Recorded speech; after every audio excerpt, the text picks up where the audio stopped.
Bueno, bienvenidas, bienvenidos al Centro Cultural Recoleta. Gracias a mis invitadas, a mi invitado por aceptar la participación a este ciclo. Esta es la tercera mesa de nuestro ciclo Un oficio terrestre. Es un espacio que pensamos para discutir y conversar sobre algunos de los problemas actuales de la literatura y sobre todo para enfocarnos en la práctica de la escritura concretamente. Como saben, el tema de hoy, o el disparador de hoy, son los premios literarios. Tengo dos historias favoritas sobre premios. Una es el premio Nueva Novela que organizó Página 12 en el año 2007, que tenía un jurado extraordinario, de lujo. Estaba Alan Pauls, Sacomano, Sandra Russo, Rodrigo Fresán. Se presentaron un montón de manuscritos, como eran antes, anillados, nada de PDF, nada de archivos.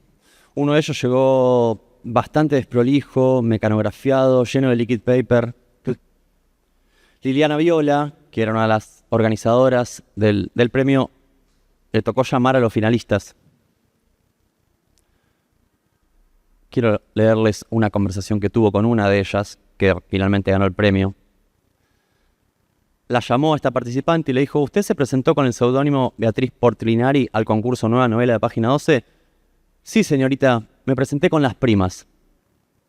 ¿Sabe que está entre las 10 finalistas? Sería muy importante que esta novela ganara. ¿Sabe por qué? Porque Las Primas soy yo. Las Primas soy yo, señorita, es mi familia. Nosotras no éramos normales. En casa todas mis hermanas eran retardadas, y yo también. Como ya saben, la que ganó se llamaba Aurora Venturini, tenía 85 años, un montón de libros escritos, y el concurso significó para ella un reconocimiento que llegó tarde, pero llegó, vivió unos años. La segunda historia favorita que tengo de premios es el premio Ralde del 2008, si no me equivoco. Lo gana, premio de novela, ¿no? Lo gana Carlos Sada, un mexicano. Pero entre las menciones, en ese concurso había un argentino. A Jorge Ralde, el editor de Anagrama, le encantaba esa novela y llama a la prensa de Anagrama de acá de Buenos Aires para decirle: quiero publicar esta novela. La de prensa le dice: no sé quién es este tipo, no lo conocía nadie acá en Buenos Aires. La novela que obtuvo una mención es Bajo este sol tremendo, de Carlos Busquet. También, igual que Aurora Venturini, salió del anonimato. Cuando le entregaron el premio, escribió esta entrada en su blog que dice: gracias a la generosidad del jurado del premio Herralde, ascendí de absoluta a prácticamente desconocido. Si adquieren uno o más ejemplares del libro, serán promotores de otro ascenso, un poco más miserable pero no menos bienvenido, de muerto de hambre a tipo que tiene para los vicios el año que viene. Ustedes sabrán. Me preguntaba con estos dos casos, y es un poco la invitación de la mesa de hoy, ¿para qué sirven los premios literarios? La institución del premio literario. Si sirven para ganar dinero, para ganar prestigio, para bajar la neurosis, la ansiedad, para ganar confianza. Y esa es un poco la propuesta de hoy, con dos escritoras y un escritor que han recibido varios premios, a quienes en este momento paso a presentar.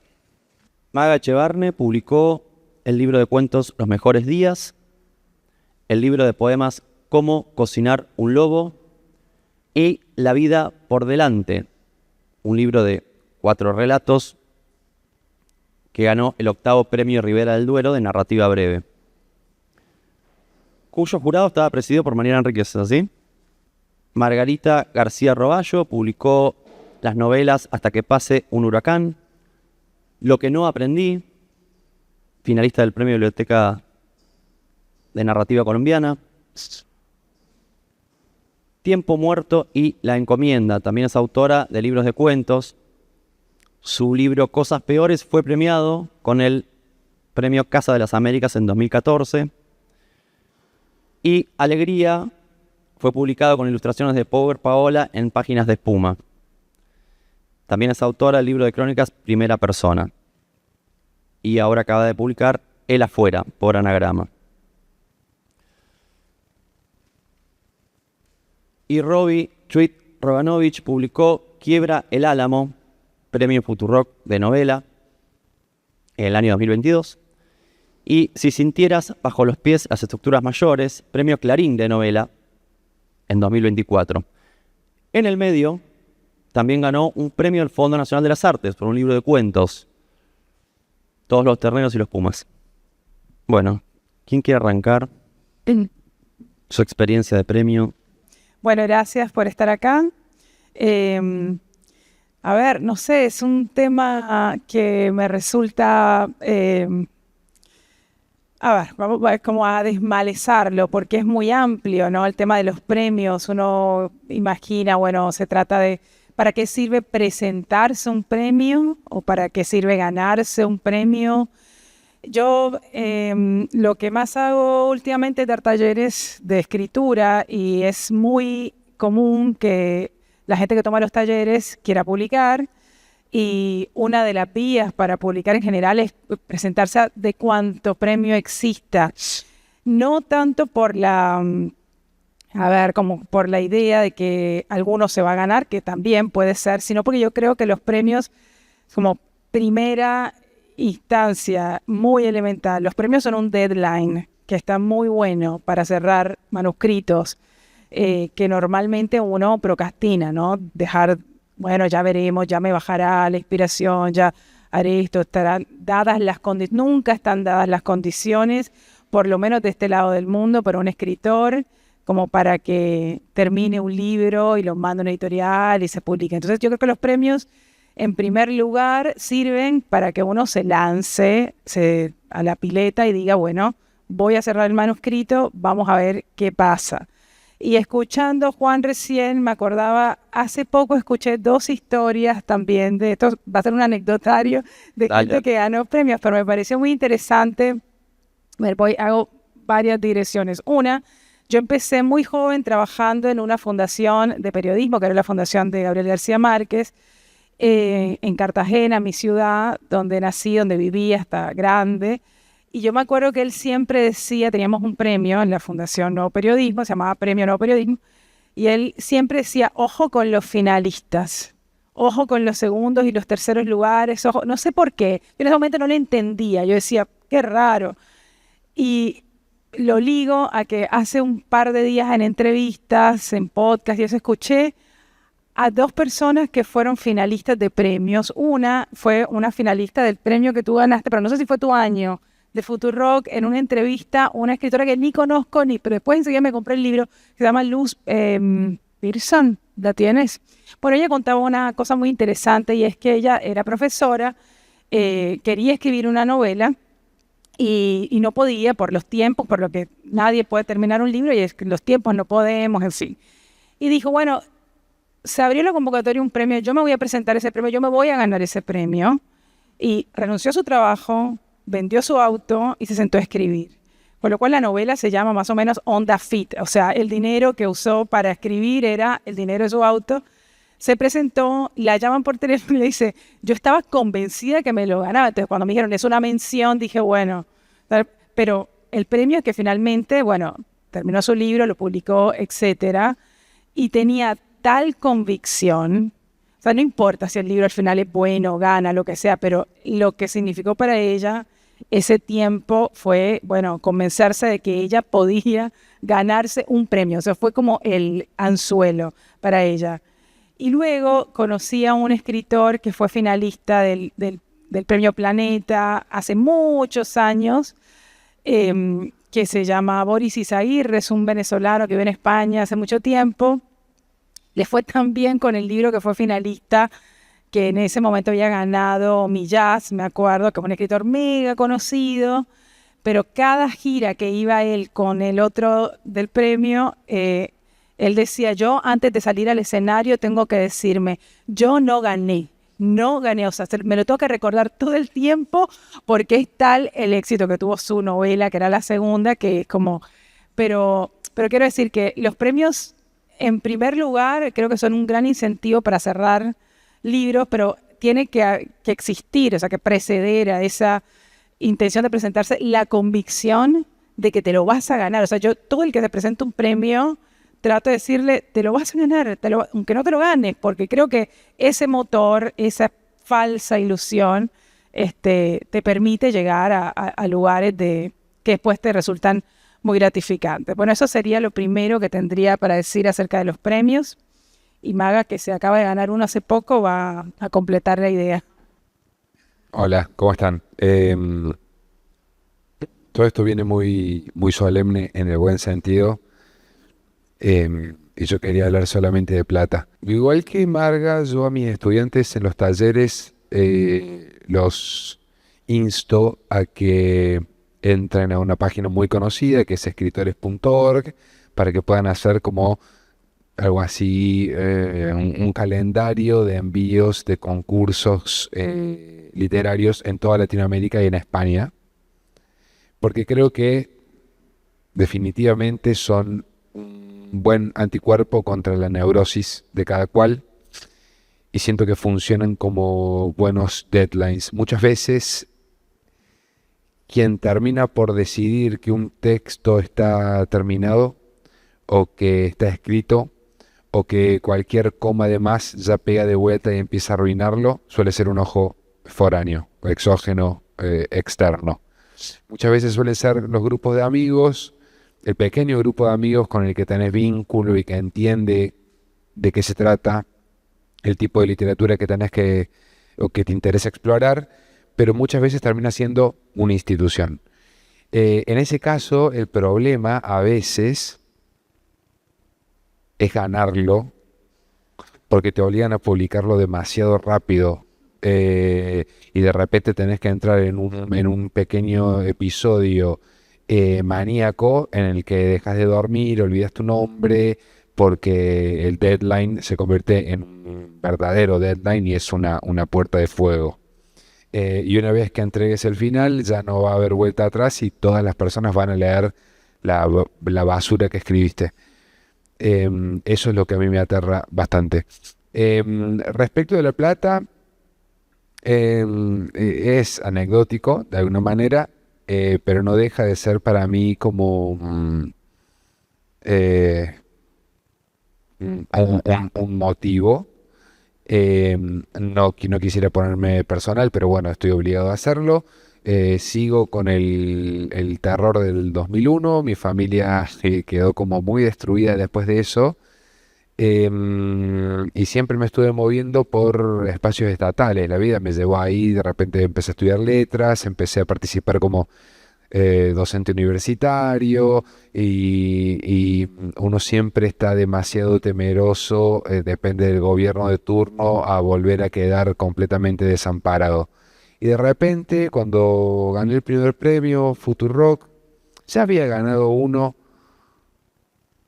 en el 2016, cuyo diploma me lo había dado Teresa Parodi, a quien tuve que decirle por obligación de mi abuelo que ella podría haber sido mi abuela, porque mi abuelo y Teresa Parodi tuvieron un affair en su temprana adultez.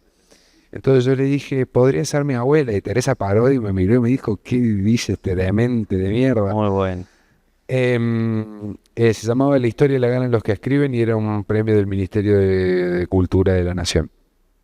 Y ahí sentí que podía abrirse un área interesante, no de ingresos, sino de algún tipo de capital simbólico que podía venir atado a algún tipo de capital financiero. Siento que por sobre todas las cosas, no sé quién te habrá dicho lo de tenerle miedo a los segundos o a los terceros, pero sí. Está bueno, me ha pasado muchas veces de ser segundo premio, tercer premio, y devuelven una clase de salvajismo que no te ofrece haber ganado. Es muy raro eso. después lo voy a elaborar porque me quedó a medio camino lo de segundo o tercer premio, pero hay una razón que fui entendiendo con los años, pero después sigo con eso. No, ganás el premio y quedás frente al blanco de todos. Y de repente sos una palabra muda que no hace otra cosa más que recibir devoluciones. El segundo, tercer, cuarto, quinto puesto te devuelve como, primero, la certeza de que hay algo en tu texto que puede estar verdaderamente funcionando. Y en segunda instancia, un delirio megalómano que yo no experimento por lo general, pero de repente es como, además del texto estoy yo. Hay algo de la reconstitución del sujeto, así como en términos fuertes, en el segundo, tercer y cuarto, quinto premio, más que en el ganar. Yo en el ganar siento que me diluí y ya está, y soy como una ameba que se mueve ahí, que está recibiendo ataques, porque cómo va a ganar este premio, este texto de mierda, cómo, etcétera, etcétera. Así que creo que eso, deadline, suspensión de la neurosis, el muro de fuego, que es la publicación, la mezcla entre capital simbólico y capital financiero, y el salvajismo que produce no ganar. Sí. Hola, buenas tardes. Coincido con esto que posibilitan los concursos en principio, que es una fecha de entrega, ¿no? Hay algo ahí que siempre pienso que es que es bastante inútil la tarea de escribir, ¿no? No escribimos en general para nada más que para escribir, y cuando aparecen estas fechas de entrega a alguien que excede a los amigos, al círculo de lectores que uno tiene de confianza, te posibilita sentarte, acelerar, ponerle quizás una forma no final, pero en principio, como decía Robbie, provisoria para llegar a eso. Yo tengo la anécdota personal de que cuando era muy chiquita, que me gustaba escribir, mi mamá vio eso y vio que me gustaba escribir y me anotó en un concurso del diario de mi barrio. Yo nací en un barrio en las afueras que es Remedios de Escalada, y había un periódico que se llamaba La Idea y tenía un concurso para chicos. Mi mamá vio que tenía unos cuentos y me dijo, vamos a mandar uno al concurso, y gané. Fui a recibirlo ahí creo que la municipalidad, no me acuerdo exactamente, con mi profesora de dibujo y mi mamá. Y al año siguiente mi mamá se vuelve a abrir el concurso, bueno, me dice que presente otra vez un cuento, lo vuelvo a presentar, vuelvo a ganar. Y de ahí ya me dio una sensación de tristeza total, porque dije, esto no puede estar bien, o sea, no puede ser que yo esté ganando 2 años seguidos, no se está presentando nadie o algo está pasando. Y claramente seguro que era eso, que nos estaba presentando más que algún ñoño más del barrio y yo.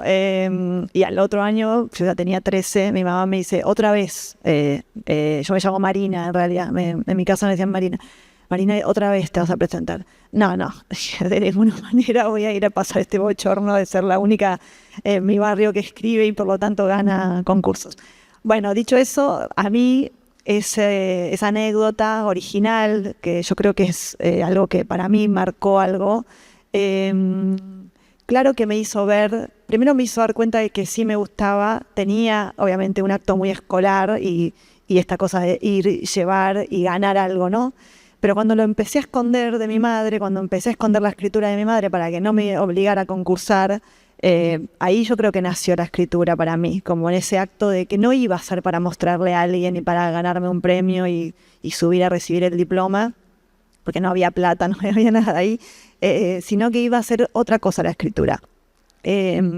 Cuando apareció en este caso el concurso que yo gané, que es el de páginas de espuma y de cuento breve, el de narrativa breve, como a Robbie lo que quería era ganarme la plata, la verdad era eso, me entusiasmaba muchísimo y la necesitaba, y me venía muy bien, y de alguna manera me enfoqué en llegar porque aparecía esa fecha como una posibilidad de cierre de algo.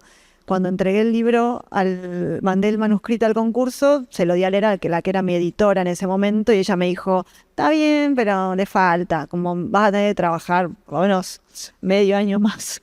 Y después ocurrió esto que tienen los premios, como bien dice Robbie, que es ganás y no hay tiempo de editar, sale. Claro. Entonces siempre tiene, o creo que al menos para mí tuvo esto, que es como, bueno, obviamente muchísima felicidad en el sentido de que me gané la plata que quería ganarme. También los premios significan, en mi caso, que una total desconocida, algo de visibilidad, que dura un tiempo, es muy efímero, yo digo los 15 minutos de fama de cualquier premio, pero de cualquier manera eso en general a veces posibilita cierta circulación. Y entonces, bueno, en mi caso hubo que apurarme para editar ese libro en muy poco tiempo. Y de nuevo, y quizás esa sensación que queda un poco amarga de, bueno, estás feliz, ganaste, pero hay algo de, podría haberlo trabajado más, ¿no? Como si esto hubiese sido un libro que yo presentaba a una editorial, hubiese tenido más tiempo. Creo de cualquier manera que los premios y los concursos sobre todo generan esta circulación que es muy saludable. Hay un cuento muy lindo de Bolaño en el que intercambia cartas con el que no dice que es, pero es Di Benedetto, y Di Benedetto le dice que le cuenta cómo manda los cuentos a los concursos y que básicamente presenta siempre el mismo cuento y le va cambiando el título según el concurso al que lo envía. Y terminaba las cartas diciendo algo así como voluntad y trabajo, ¿no? Como Sensini. Sí, Sensini es el cuento. Y bueno, es eso. Creo que vuelve la tarea de escribir, como lo acerca a ese oficio que es entregarle lo que uno ha hecho, esa artesanía, casi siempre construida para mí con bastante inseguridad y en soledad, habiéndosela dado a leer a unos amigos, a exponerlo a que pueda ocurrir algo. Después lo que ocurre, creo yo, siempre es una mezcla de un poco de azar, de suerte, porque puede pasarte que el jurado que te toca no es afín a lo que haces, entonces se dan una cantidad de cuestiones que no creo, y esto lo creo como alguien que escribe y como alguien que edita libros y que además, por ejemplo, en este momento recibo los anillados del concurso Alfaguara, que tiene que ver con eso, con un poco de cierta sincronicidad, de cosas que se dan y que no tiene que ver con que los materiales que no ganan son malos, ¿no? O no haber llegado a veces a una final tampoco quiere decir que lo que se haya producido no tenga valor. Es en esa selección, es en ese momento, tiene algo medio de foto astral, ¿no? Como digo, en ese momento esos planetas estaban ahí, esos manuscritos fueron los que operaron y conversaron con el tuyo, y bueno, se dio esto. No quiere decir que los que ganemos no tenemos talento, quiero decir también que hay mucha suerte, hay una cuestión un poco de suerte y de azar de cómo sean las cosas. Abrieron un montón de temas. La procrastinación, el ganar la dispersión, el deadline, sobre los que quiero conversar. Pero antes que eso, me gustó que se puso materialista la mesa, me gusta eso. La mesa anterior fue literatura y dinero, porque no se habla mucho en la literatura sobre el dinero. Pero antes que eso quiero preguntarles si el reconocimiento en un premio, primer premio o segundo, lo que decía Robbie, no te da algo de confianza personal en lo que estás haciendo. Y una pregunta más grande, ¿cuándo se sintieron que eran escritor, o si les parece muy grande esa palabra, cuándo se sintieron que se estaban dedicando de alguna manera a la escritura? Perdón, voy a hacer la aclaración de lo del segundo y tercero porque realmente es muy interesante lo que sucede y que es algo que de verdad uno lo escucha y parece como retórico, ¿no? Como, ay, ojo, que también importan pero en realidad tiene una lógica y lo sé ahora que además de, bueno, yo llevo muchos años escribiendo, pero además soy un montón de veces he sido jurado de concursos y es tal cual lo que dice Maga, cada jurado es un mundo diferente y lo que se juega ahí, lo que está en juego siempre son variables completamente distintas según con quién, digamos, te toque negociar tus criterios de selección. Entonces, ¿qué pasa? que para elegir un primer premio, tiene que haber un consenso necesariamente. O sea, tenemos que ponernos de acuerdo los jurados en decir, bueno, ¿qué es lo que premiamos?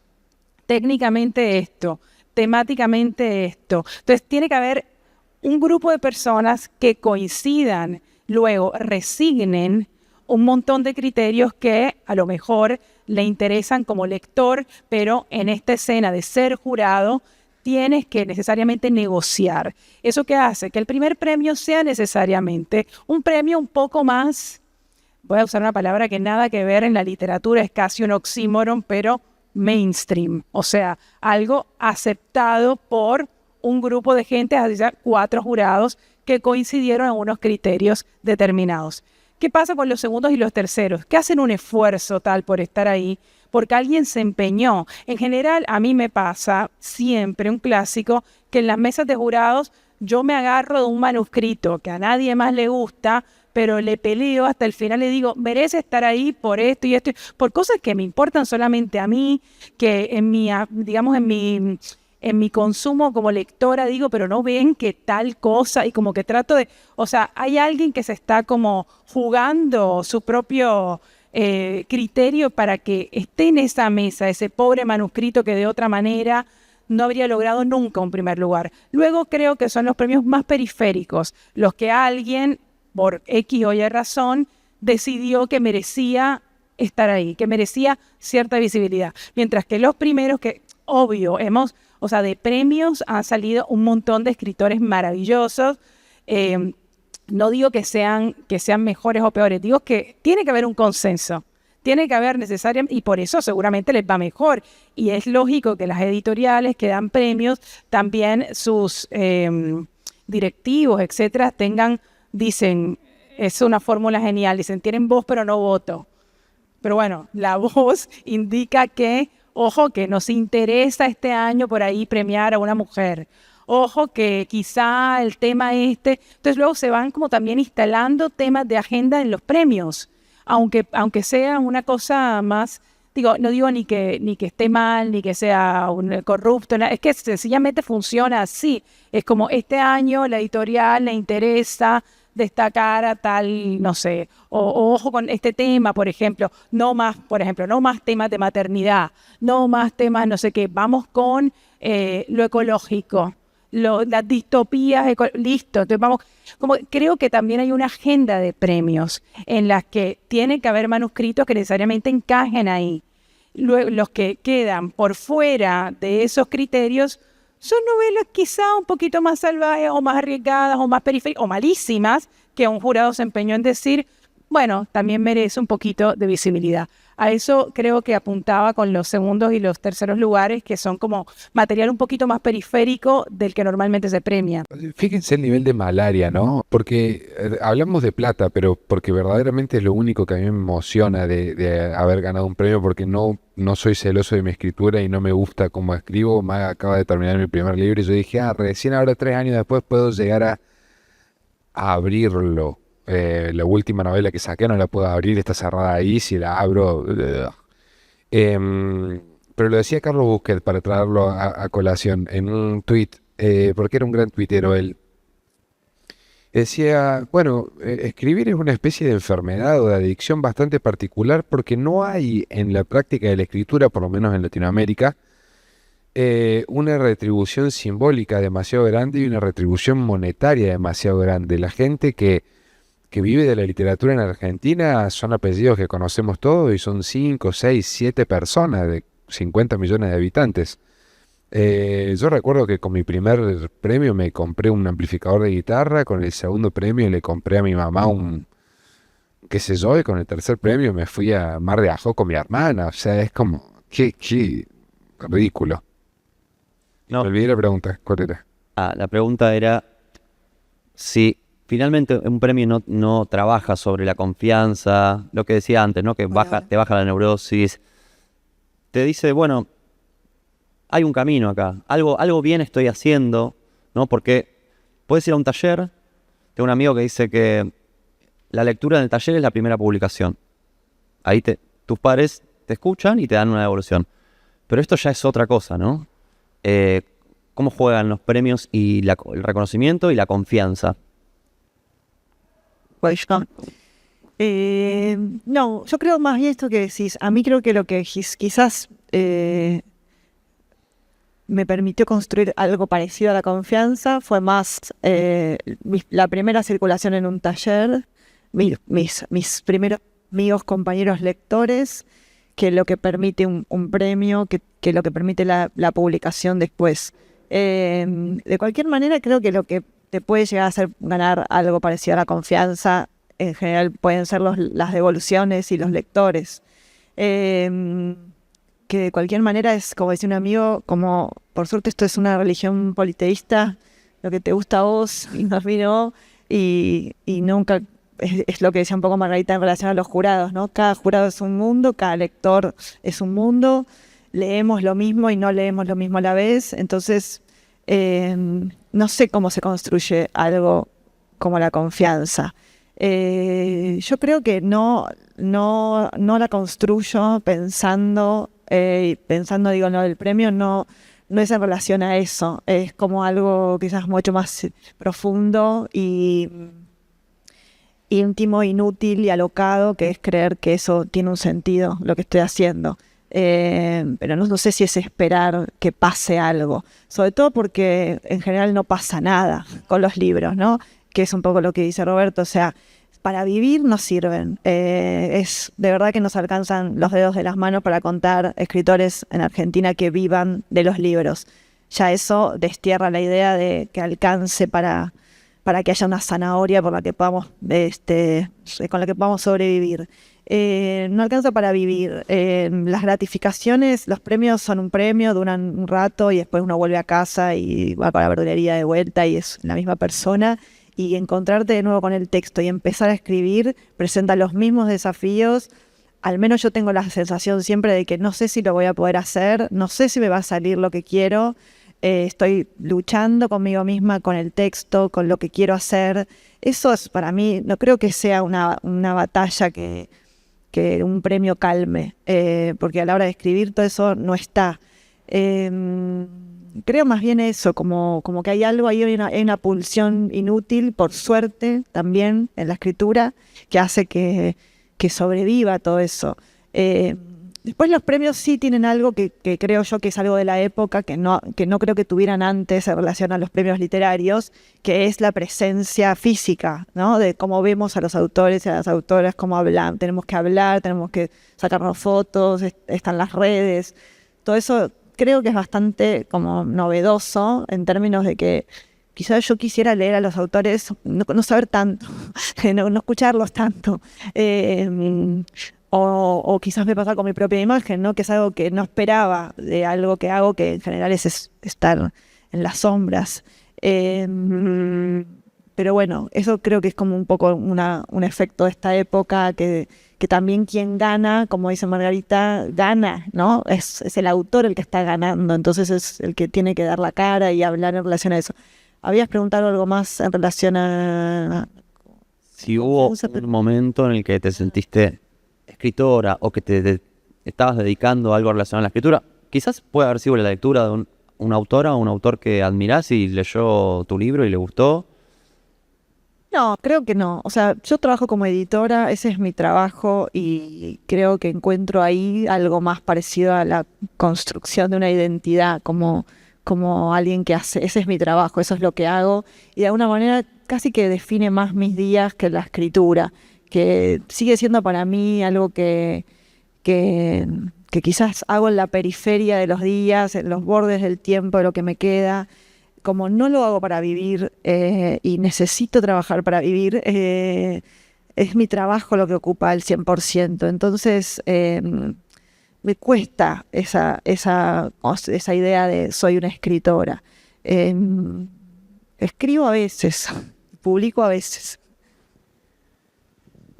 Bueno, sí, yo creo que igual coincido y era un poco lo que veníamos hablando afuera, que el tema del dinero es esencial. O sea, uno se presenta un premio básicamente porque como escritor necesita comprarse tiempo para escribir y es un poco como una cosa perversa, porque entre más tiempo uno se compra para escribir, como dice Maga, trabajamos en general de otras cosas, no es que uno se siente a escribir y le paguen, eso viene después, con suerte, pero entonces es como medio perverso, porque no sé, te compras tiempo, pero en el momento en que te lo estás comprando haciendo otro trabajo, estás vendiéndolo también. O sea, es como que nunca en realidad están dadas las condiciones, insisto, como para que uno pueda decir, bueno, este es mi oficio y vivo de esto. Yo, la verdad es que nunca esperé que la escritura me mantuviera. O sea, nunca tuve esa expectativa. Yo me acuerdo cuando hubo este momento crucial en la música, que empezaron ni siquiera te digo Spotify, o sea, todavía antes. Napster.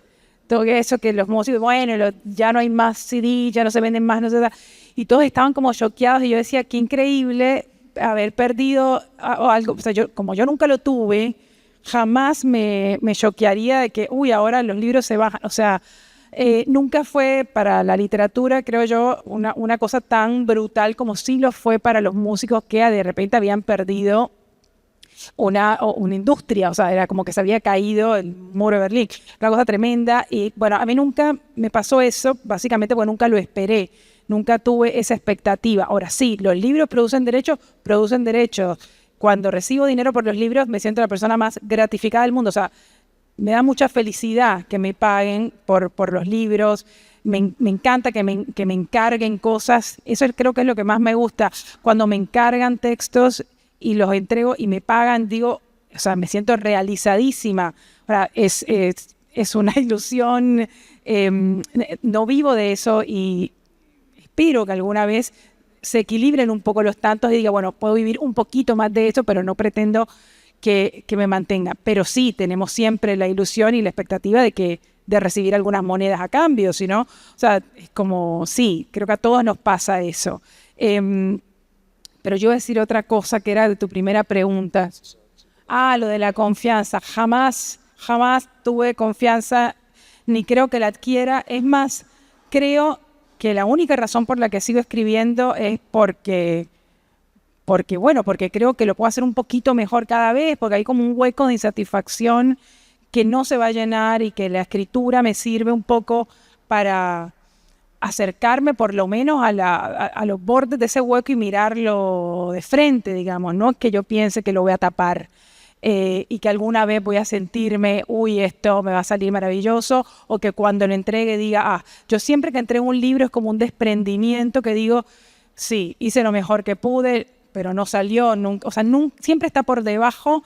Hay algo raro a mí me pasa, y creo que es bastante común a escritores amigos que les he escuchado, no estas palabras exactas, pero algo similar, y es que uno siempre se siente como mejor de lo que es. O sea, yo siempre creo que soy más inteligente de lo que en realidad soy, porque si no me sentaría a hacer, como digo, voy a escribir un libro sobre tal cosa. ¿Quién digo que soy capaz de hacer eso? Como que yo tengo que convencerme a mí misma de hacerlo con un miedo tremendo cada vez, con la certeza de que no me va a salir. O sea, la confianza es algo que en mi práctica de la escritura nunca ha estado dada, ni creo que se dé, pero no lo veo mal. O sea, creo que, insisto, que es como un poco la manera en que uno se lame las heridas. O sea, es como la única manera en que puedo hacer. La confianza. Estoy escribiendo un proyecto nuevo, metiéndome en un berenjenal rarísimo, y toda la última semana le estuve diciendo a dos amigos, un amigo y una amiga que saben lo inestable que soy, que estaba escribiendo la mejor cosa que iba a escribir en el tiempo que llevaba vivo, o la peor cosa que iba a escribir en el tiempo en el que llevaba vivo. O sea, no había término medio. Y creo que tampoco pude construir confianza porque participé mucho tiempo de los talleres con Luciano Lamberti, que es la clase de profesores que a mí me gustan y la clase de profesores que yo necesito.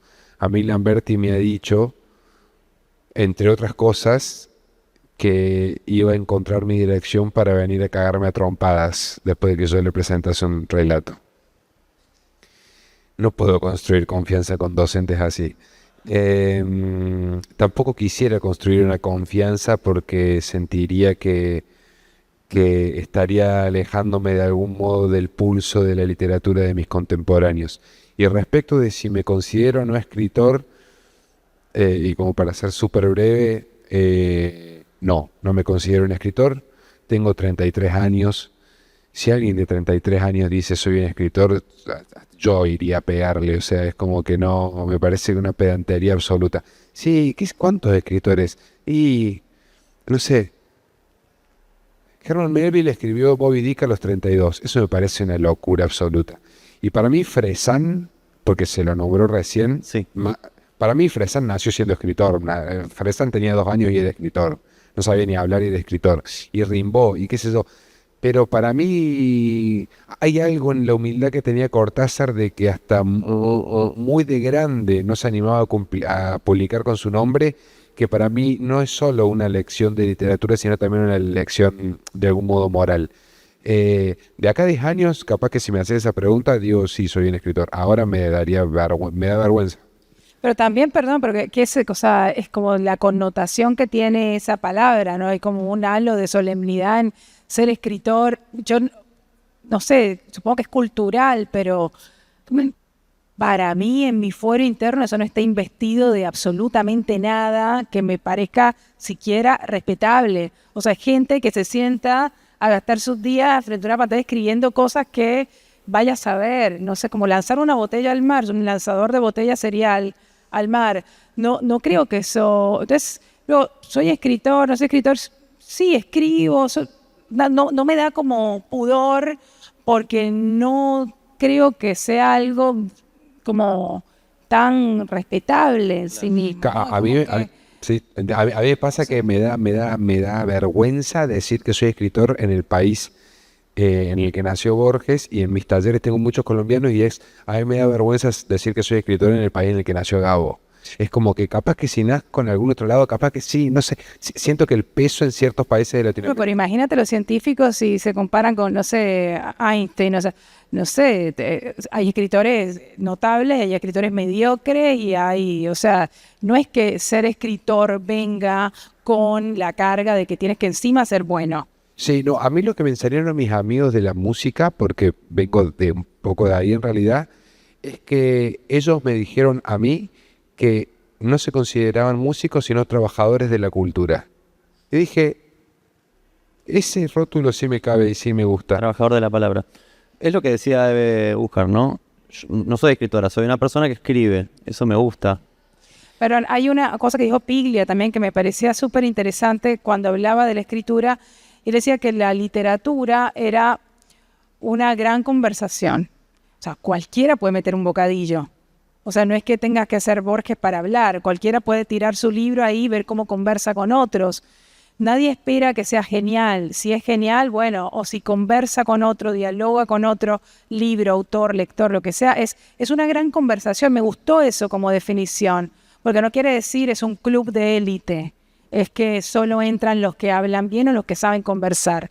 Es una conversación. Y si uno tiene la suerte en la vida de meter un bocadillo, bueno, está bien. No sé. A mí me encantan, perdón, estoy hablando demasiado, me encantan esas intervenciones de Piglia, porque cada vez que Piglia habla de la amplia democratización que tuvo la literatura, digo, en el marco del arte en la era de la reproductibilidad técnica, como decía Benjamin, estaba pensando todo el tiempo en Art, que era un tipo que escribiendo Hola sin H, se sentaba a escribir con las manos manchadas de la tinta de la gráfica en la que escribía.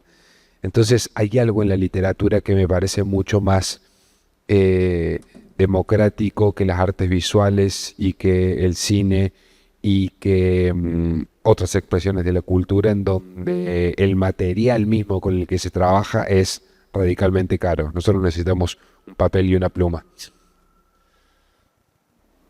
Vuelvo a un tema que tocamos antes y a una frase que dijiste vos, Maga, que me pareció muy muy linda como frase. Escribo en los bordes del día.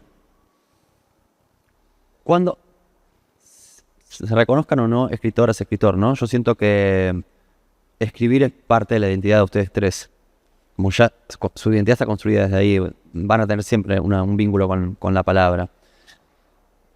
¿Cómo mutó ese vínculo? ¿Cuáles son las horas de escritura en esta era de la dispersión, de las redes sociales, con el constante bombardeo?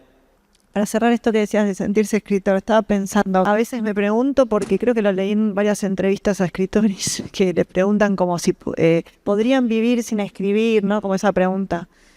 Yo no tengo respuesta a eso, por ejemplo. Ahí pienso que quizás hay algo que se define de ser escritor, que hay una compulsión a escribir, que algunas personas tienen, cierta forma del carácter, del interés, esto que decías, Roy, de estas personas que parecen que nacieron escritores. Es una pregunta que a veces me hago, como ¿podría vivir sin hacer esto? Creo que no podría dejar de pensar ciertas cosas en términos de escritura, nunca podría dejar de leer. No sé si me interesa publicar toda la vida, capaz, ¿no? Como, no lo sé, quizás un día me deja de interesar publicar libros. Tampoco publiqué tantos, igual podría ser más, pero digo, como quizás esa podría ser una pregunta para saber si alguien es escritor, pero no lo sé. Y en cuanto a cuándo se escribe, bueno, sí, para mí hay algo ahí de algo un poco como a mí me gusta mucho cocinar y es una metáfora muy trillada y cursi, pero se parece mucho para mí a cocinar, a hacer cosas con restos, a juntarlo con lo que tengo, hacerlo en algún momento del día, que casi siempre es al final del día en mi caso, y voy juntando cosas. A mí me funciona así la escritura, algo que aparece, que quizás me persigue un tiempo, una idea, una imagen, algo que escucho, algo que veo o me imagino o sueño, y es muy chiquito porque quizás es solo algo que alguien hace con las palabras o con un gesto o algo que veo en una escena y que no sé cómo voy a hacer para que eso crezca y tampoco sé a dónde quiero hacerlo llegar o crecer, hacia dónde, pero sé que me va a obsesionar tanto y tanto tiempo que algo voy a tener que hacer, ¿no? Y entonces me lo guardo, como empiezo lo escribo y cada vez voy estirando de ahí hacia dónde va y qué pasa.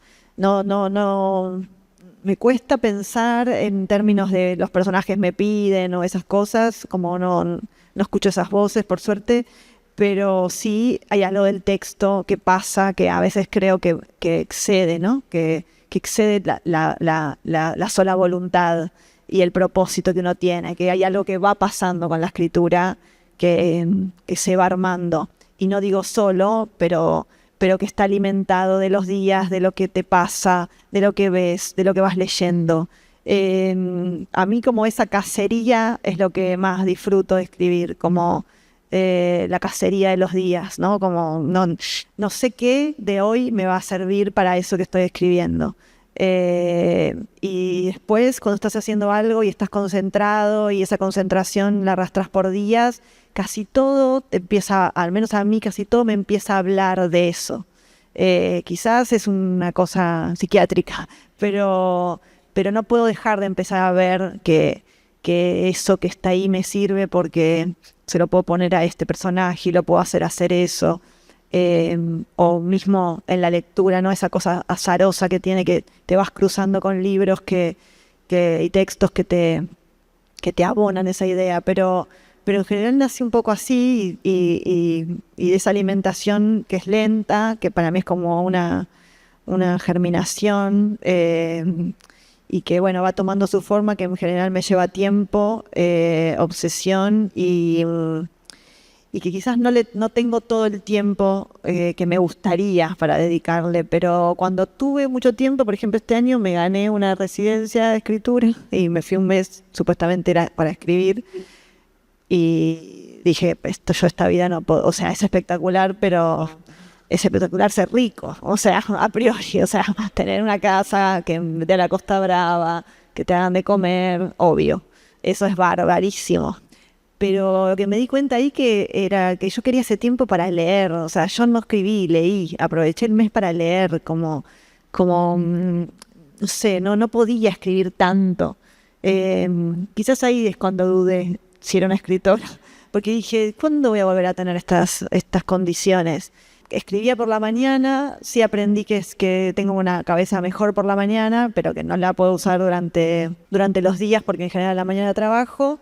Pero después lo que hacía en general, en todo el día era leer. A la mañana tenía ese rapto de pequeña lucidez, que yo creo que se da porque te despertás, porque todavía no leíste nada, estás menos contaminado.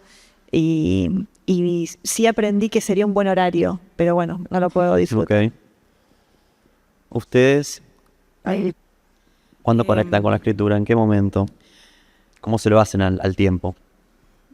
A ver, no siempre fue así mi vida, pero antes, cuando era joven y no tenía como mayores obligaciones, yo escribía realmente como si me pagaran por palabra. O sea, me sentaba y taca, taca, taca, taca. Debo decir que no fue cuando más publiqué, eso también es un dato, pero escribía como que se me iba la vida, ¿no? Ahí. Y cambió muchísimo. Yo creo que en mi peor momento de crisis, te escuchaba y me reía porque decía, pero en realidad me encantaría que fuera porque estoy en una casa en la Costa Brava. Tengo 2 hijos y es un poco lo que nos pasa a las mujeres con hijos y oficios artísticos y eso, y es que es muy difícil, muy, muy, muy difícil, o sea, ya sé que es un lugar común, pero no me cansaré de decirlo, o sea, creo que nunca dimensioné el trabajo corporal, físico, intelectual, de todo tipo, que es criar gente, digamos. Entonces, realmente es muy difícil, pero me pasa que, aunque, o sea, no tengo tiempo, tengo más ideas que nunca, y tengo esta cosa neurótica de que a mí me pasa lo contrario a lo que dice Maga, de estirar eso que se te ocurre, a ver dónde llega, porque a mí lo primero que se me aparece en general es como a dónde quiero llegar. O sea, yo en general sé el final de las cosas, sé a dónde quiero llevar.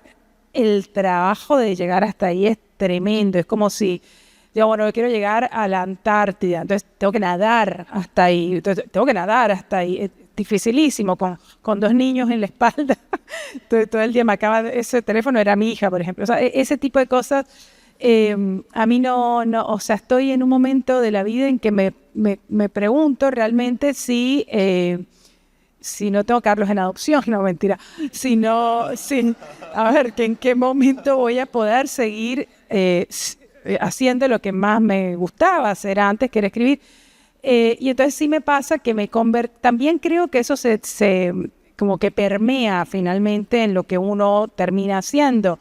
Los libros post-maternidad, sin duda, tienen una sintaxis distinta, sin duda, porque los tiempos de producción son tan cortitos que me obligan siempre fue una ambición para mí escribir comprimido, pero ahora no tengo de otra, es como que tengo que escribir corto, tengo que escribir así, tengo que escribir directo, tengo que entonces como que yo creo que eso también juega mucho en lo que finalmente termina saliendo, ¿no? Cómo se escribe, en qué condiciones, dónde, si estás en una residencia súper laxa y pues te puede pasar perfectamente eso, pero ¿qué sentido tiene escribir si puedo irme a pasear a la playa? O sea, o si tienes esos tiempos tan comprimidos. Entonces no tengo realmente en estos momentos una respuesta para eso, salvo que como escribo con agonía, con muchísima agonía, con muchísimo esfuerzo, en los tiempos que puedo, y lo que sí hago mucho, y que es algo que siempre le digo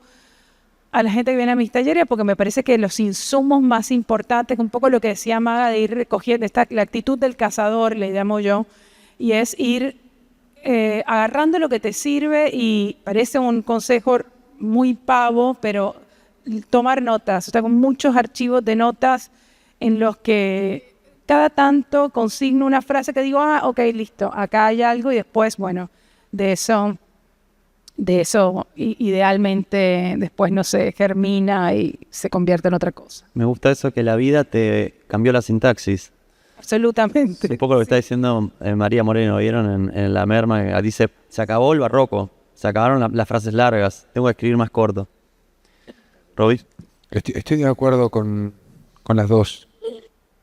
A pesar de que no soy mamá y bla. Me gusta cocinar también. Hay algo para mí en la escritura que es algo que me pasa a mí, que es muy freudiano, diría. Que es la de volverme un cazador o mejor dicho, devolver la presa que cacé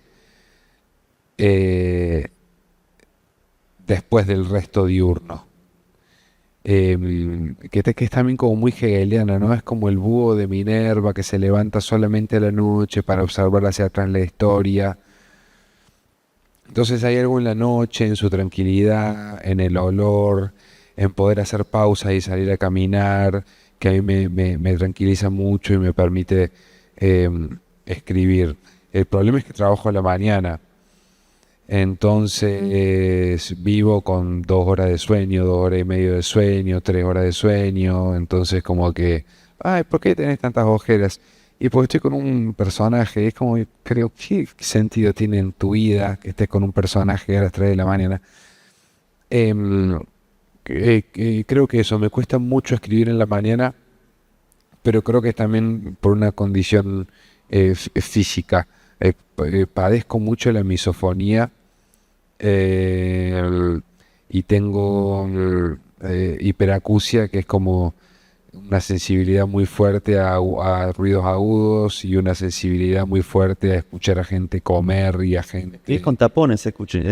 Claro, escribo con tapones, salgo a la calle con tapones y tengo enfrente una verdulería y al lado un día, entonces hay camiones todo el tiempo, hay gente todo el tiempo caminando, vivo en una planta baja, encima es un desastre. De modo que el día me cuesta mucho, necesito la tranquilidad de la noche para escribir. Y respecto de lo que decía Maga, no sé si me veo toda la vida publicando, sí escribiendo. Me gusta mucho escribirle cartas a mis amigos muy largas, contando cosas. Y si tuviese que hacer algo en una isla, más que escribir sería sin duda leer. Soy verdaderamente adicto a la lectura, no a la escritura. Bueno, creo que ya tenemos que ir cerrando. Una cosa que tenía ganas de preguntarles antes de pasar a las preguntas del público. De alguna manera, algo dijeron, pero ¿por dónde empiezan a escribir? O sea, una idea, un tema que los asedia, una imagen, un poema. Creo que leí una entrevista tuya en la que decías que habías leído Las batallas en el desierto de Pacheco y eso te impulsó a escribir. Sí, sí, a mí me gusta mucho esa novela. Creo que fue una novela, la primera vez que yo leí algo y que pensé como esto, como que decía de los premios antes, yo puedo hacer esto. Me río, pero bueno, como que José Emilio Pacheco, una papa.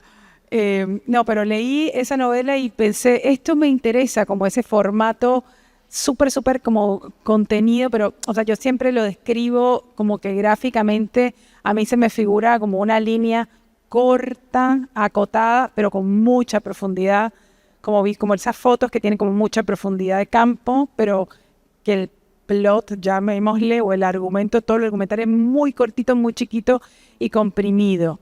Entonces siempre fue como para mí un formato posible, la novela corta, el cuento, o la novela corta me gusta cada vez más porque siento que eso me permite como una digresión infinita, pero que estoy obligada a agarrar esa digresión de la mano y a traerla de vuelta a esa línea que empieza y termina muy comprimida. ¿Y cómo empiezo a escribir? Bueno, un poco lo que decía antes, a mí me pasa, son varias cosas. Lo que me lleva a escribir en general es algo que lo sé ahora, no lo sabía cuando empecé, pero tiene que ver como con una molestia, con algo que me molesta. Eso es como ahí, la pulsión es de molestia o de violencia o de incomodidad.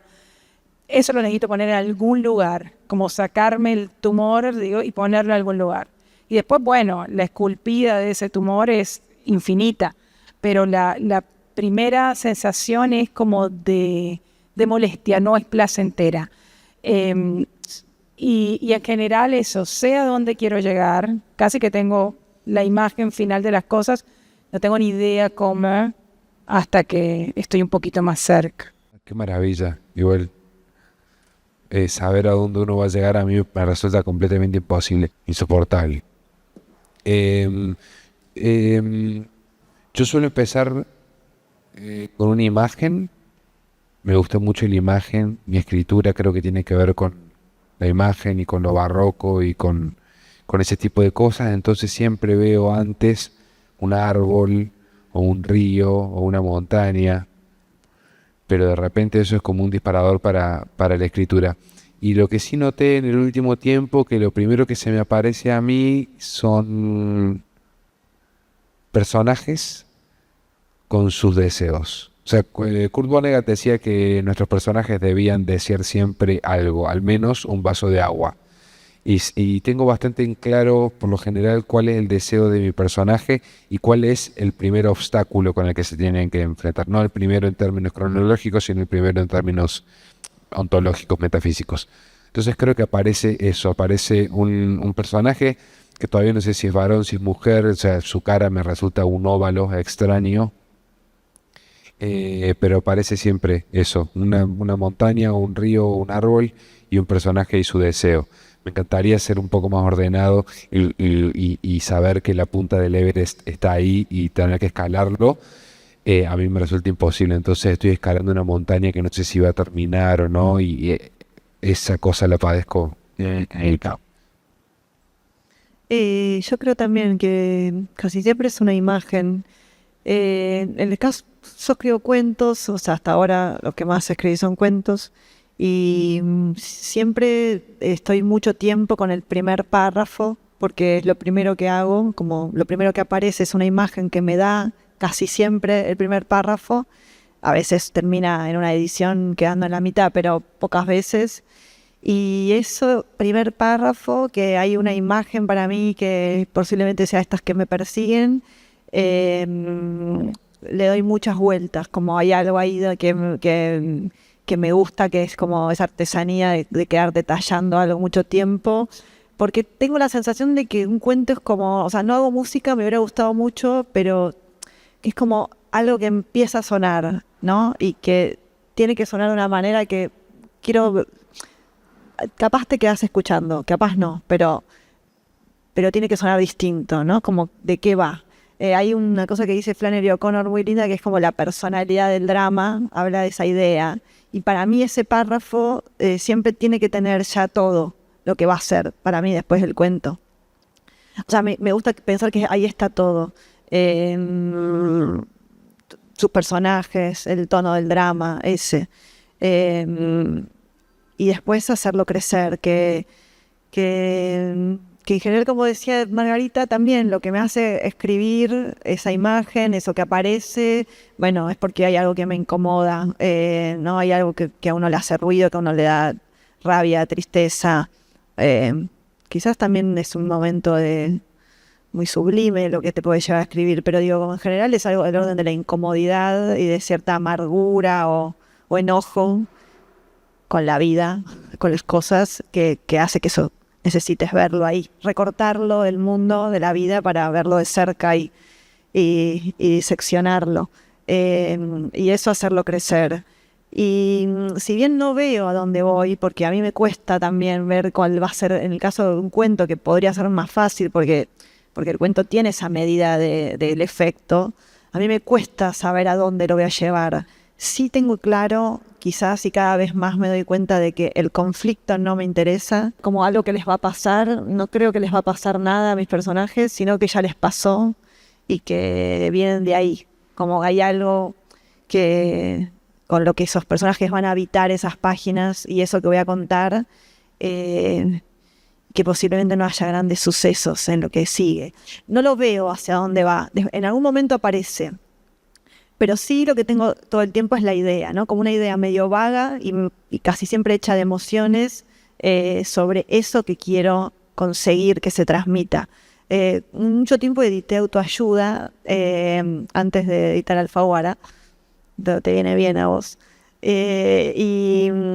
Una vez leí unos científicos que decían que cuando te enojas, en realidad el enojo en tu cuerpo dura 20 segundos y después todo lo que haces para seguir enojado es ir a eso y recordar, ¿no? Cómo traerlo. Y eso me encantó. No sé si será verdad, porque esas cosas los neurocientíficos es tipo mañana dicen otra cosa. Pero me gustaba porque digo, bueno, así en general es como me gusta a veces pensar como un cuento, como algo que me provocó algo muy amargo, mucha tristeza, algo que vi y vuelvo ahí, como vuelvo a esa imagen posiblemente, ¿no? Como hacer memoria, a ver cuánto puede crecer. En un libro muy precioso que se llama La trastienda de la escritura, Liliana Hecker cuenta cómo escribió uno de sus cuentos más famosos y más espectaculares que se llama La fiesta ajena, que si no lo leyeron vuelvan a su casa y léanlo, que es, bueno, es muy bueno, es muy perfecto. Y ella dice que cuenta esto como la imagen, lo que alguien le contó que despertó ese cuento. Y cómo ella volvía todo el tiempo a la emoción que a ella le había provocado cuando alguien le cuenta un episodio con una niña, hija de una empleada, que en realidad en la anécdota no es la hija de una empleada de una mucama, sino que es una niña humilde. Y ella volvía todo el tiempo en la escritura a esa emoción que le había provocado cuando se lo cuentan, ¿no? Como tirar de ese hilo. Es un cuento espectacular, léanlo. Bueno, vamos cerrando. Si tienen alguna pregunta, ¿alguien tiene alguna pregunta para hacerles? Hablando de premios literarios, mañana entregan el Premio Nobel de Literatura, que como sabemos puede llegar a ganarlo César Aira. Bueno, eso queremos nosotros, ¿no? Pero nunca sucede. Nunca gana el que queremos que gane. Obvio. Pero en realidad es para charlar afuera. ¿Ves el final? Esto es curiosidad profesional, perdón. ¿Ves el final? ¿Escribís antes del final? ¿O Necesito todo eso para llegar ahí, pero yo sé a dónde quiero llegar. Es loco porque parece como una cosa esotérica, pero me pasa, alguna vez me pasó que un amigo poeta que quiero mucho y que es muy bueno, Fabián Casas, una vez termina de leer un libro a mí y me dice, qué fuerte tal y tal ese y no sé qué tal, me gustó esto y tal. A ver, sabes que yo escribí un verso que me parece que conversa con tu novela tal y me lo dice. Yo le dije, hijo de puta, claro, por eso él es un poeta y yo soy una narradora, porque hablamos de más. Yo creo que el narrador se va de boca. O sea, si yo pudiera ser una poeta, lo elegiría, porque yo sé lo que quiero decir, es tan puntual, es una emoción, es algo condensado, es algo que lo tengo clarísimo en mi cabeza, pero no puedo llegar ahí sin hablar de más, sin escribir todo el resto. Yo creo que, sí, bueno, ya esto es otro tema, pero que sí, la narrativa es un subgénero absoluto de la poesía. Pero bueno, es para otra mesa, Juan. Todo lo que se pudre forma una familia, ¿no? Exactamente. Bueno, gracias por haber venido y gracias a ustedes también. Nos vemos en la próxima charla. muchas gracias? Ah.